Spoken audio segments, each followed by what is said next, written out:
మహాదేవుడును మన రక్షకుడునైన యేసుక్రీస్తు వారి నామములో శుభములు కలుగునుగాక.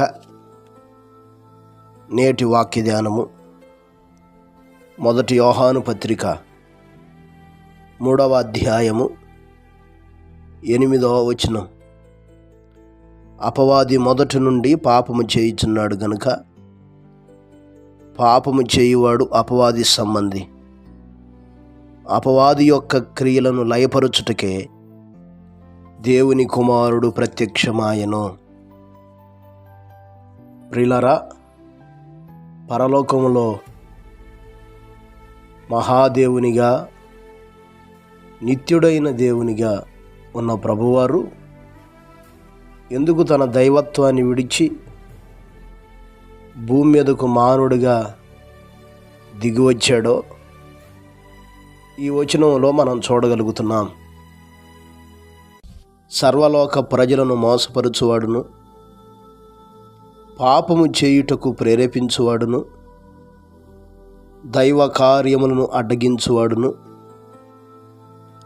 అనేకులను అబద్ధికులుగా చేస్తూ దేవునికి విరోధంగా జీవించున్నట్లు నడిపించువాడైన అపవాది యొక్క క్రియలను లయపరుచుటకే ప్రభువారు ఈ లోకానికి దిగొచ్చారు.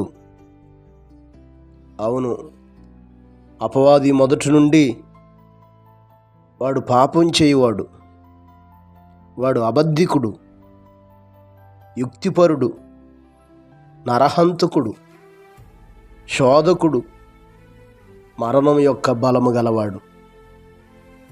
అటువంటి మరణము యొక్క బలము గలవాడైన అపవాదిని, వాని క్రియలను లయపరిచి వానిని నశింపచేయుటానికే యేసుక్రీస్తు ప్రభువారు భూమి మీదకు దిగి రావాల్సి వచ్చింది. ఆయన వచ్చి తన మరణం ద్వారా అపవాది ప్రభావాలన్నిటి మీద విజయాన్నిచ్చి వాడు బారిన పడినటువంటి వారందరికీ విమోచనం దయచేశారు. కనుక ప్రియులారా, ఈ మాటలు వింటున్నటువంటి మనం యోచించేయాలి. ఇంకా ఒకవేళ నువ్వు దేవునికి దూరంగా వాని చేత ప్రేరేపించబడుతూ సత్యవాక్యానికి లోబడకుండా దేవునికి విరోధమైన జీవితాన్ని జీవిస్తూ వానిచే నడిపించబడుతున్నావా? వాని ఆలోచనలో జీవిస్తున్నావా? ఒకసారి ఆలోచించుకో. వాడు నిన్ను పతనం చేసేవాడు, నిన్ను నీ కుటుంబాన్ని పాడు చేసేవాడు.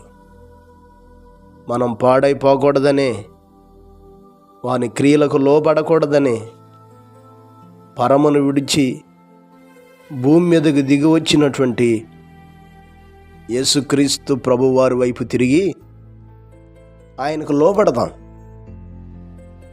వాక్యంలో కూడా ఇలాగ రాయబడింది. యాకోబు పత్రిక 4వ అధ్యాయం 7వ వచనంలో, దేవునికి లోబడి ఉండుడి, అపవాదిని ఎదిరించుడి, అప్పుడు వాడు మీ యొద్ద నుండి పారిపోవును. అవును, వాని సమయం కొద్దిగానే ఉందని గర్జించు సింహంలాగా వెదుగుతూ తిరుగుతున్నాడు. వాని ప్రభావాలకు, వాని ఆలోచనకు చెక్కకుండా దేవునికి లోబడి ప్రార్థనాపూర్వకంగా కనిపెట్టుకుంటూ మెలకువ కలిగిన జీవితం కలిగి దైవ సహాయముతో వాని క్రియలన్నిటి మీద విజయం పొందుకుందాం. అట్టి కృప దేవుడు మనకు దయచేయును గాక. పరిశుద్ధుడా, గొప్ప దేవుడా, సర్వాధికారి, ఘనమైన మా రక్షక, స్తోత్రాలయ్యా. మీ కుమారుని ఎందుకు ఈ లోకానికి పంపారో మీ లేఖనాల ద్వారా మీరు మాట్లాడుతూ వచ్చారయ్యా. ఇంకా ఈ మాటలు వీక్షిస్తున్న బిడ్డలలో ఎవరైనా అపవాది ప్రభావాలకు లోనై వాని చేత ప్రేరేపించబడుతూ తమ్మును తమ కుటుంబాలను పాడు చేసుకునే పరిస్థితుల్లో ఉంటున్నారో